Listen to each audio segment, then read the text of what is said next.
Welcome to the Endocrine Alchemist blog, a light keeper's blueprint for higher consciousness, inner peace, and soul evolution. I'm Joyce Valencia, an endocrine nurse practitioner, Akashic record reader, and light keeper to your spiritual journey. Each episode invites new spiritual insights to level up your journey to step into alignment, promote healing, and embody your highest self. Today's blog article is Vesak Festival, embodying true inner peace in the midst of chaos.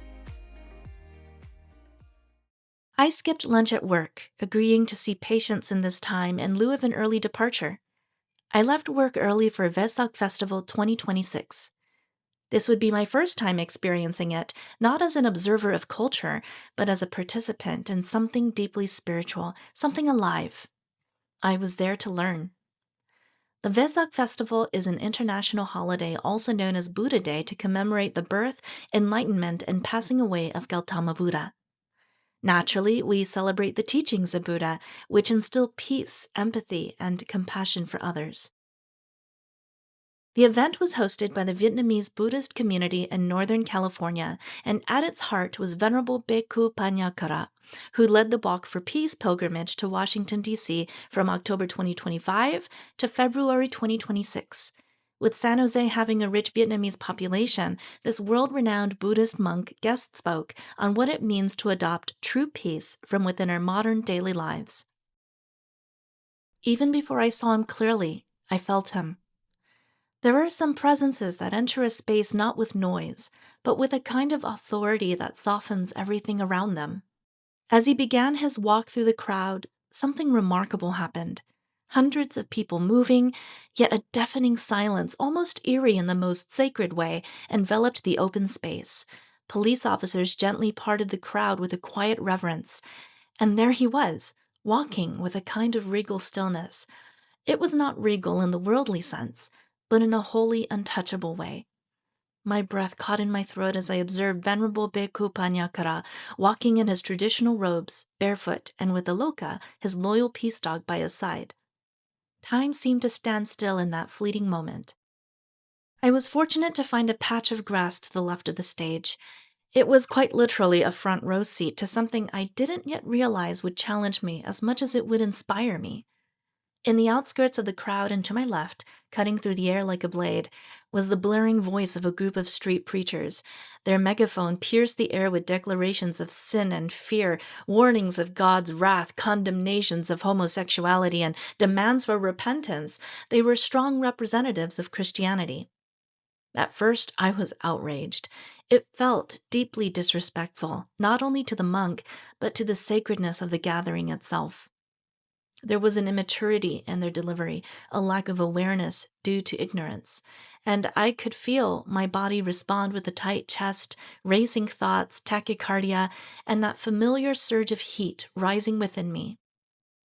Certain denominations of Christians simply refuse to coexist with other humans, and this hit hard, especially among my own family, where spirituality and religiosity are firmly rooted into all sides of my family in very unique ways.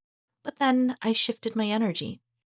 If I was truly here to receive the teachings of peace, then I couldn't afford to be consumed by the very emotions that stood in opposition to it. I had to get beside my feelings, not drown in them. I focused on the desire to be in the world, but not of it. And in that moment of awareness, absorbing the teachings of peace simultaneously, I recognized a humbling quality. The anger I felt, the embarrassment I carried for these preachers, it all stemmed from the same egoic space from where the Christian protesters were operating. Different expression, same ideology. Energetically, I was meeting them at their level. Nothing meaningful grows from that space. Just a fleeting rush of cortisol, a momentary illusion of righteousness. This was the cherry on top to my spiritual musings. What replaced my anger was not agreement nor submission, but compassion. Once I caught myself, I began to put into practice my own spiritual beliefs. I recognized that these individuals too were on their own spiritual journeys just as I am, that their understanding of God, though different from mine, was still a reflection of their current level of consciousness, and if I truly believed in honoring the invisible paths we each walk, then that belief had to extend to them as well. This, I realized, was the embodiment of what Venerable Bhikkhu Paññākāra was teaching. He spoke of his walk for peace through Alabama and Georgia, where he encountered protests just like this daily. And yet each day he met them with unwavering kindness. No resistance, no hostility, just presence. At one point, he briefly acknowledged the protesters of today, not to call them out and not to shame them, but simply to note that this was normal. The protesters continued with their holy antics, unaware of what was just discussed, and the audience were bemused by this. This was a direct simulation of his walk for peace to Washington, D.C.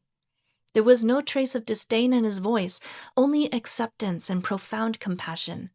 That, to me, felt like a true expression of divine love. It was not performative, not reactive, but grounded in an unshakable inner peace. What is a talk for the walk for peace without Christian protesters trying to be disrespectful on purpose? They are merely a part of the story. I began to laugh at the situation as the epiphany struck me. As the talk continued, he offered practical wisdom. Simple disciplines that anchor the mind and cultivate presence. Make your bed in the morning. Have a discipline to take care of your surroundings. Even something as specific as not bringing your cell phone, which he nicknames your lover, into the bathroom first thing in the morning.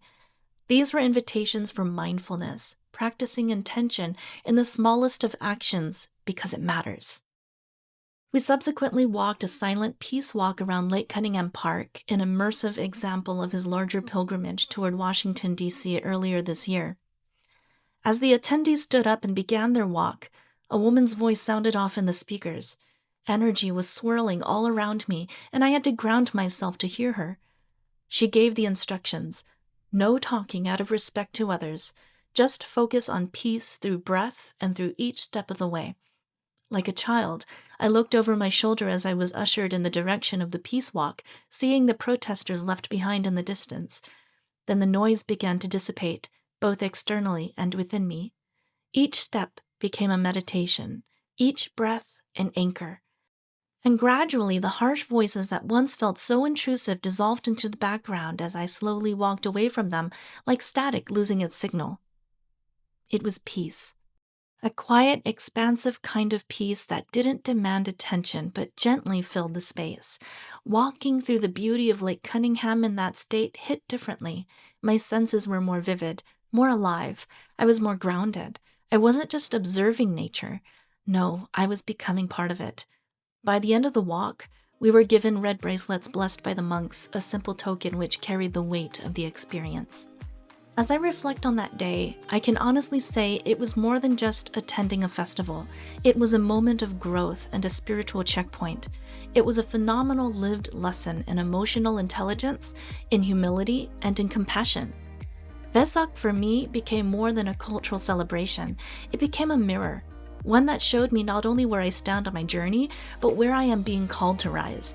And perhaps that's what true peace is. Not the absence of noise, but the ability to remain steady within it, especially in the midst of chaos. If this blog article resonates with your inner world, consider signing up to my newsletter at joycevalencia.com. If you go to the website, there is a free offer to sign up for a free endocrine and chakra guidebook, which will also sign you up for the newsletter. And also, please consider subscribing on this platform as well. Remember that you are beautiful inside, outside, and at the soul level. Thanks for listening.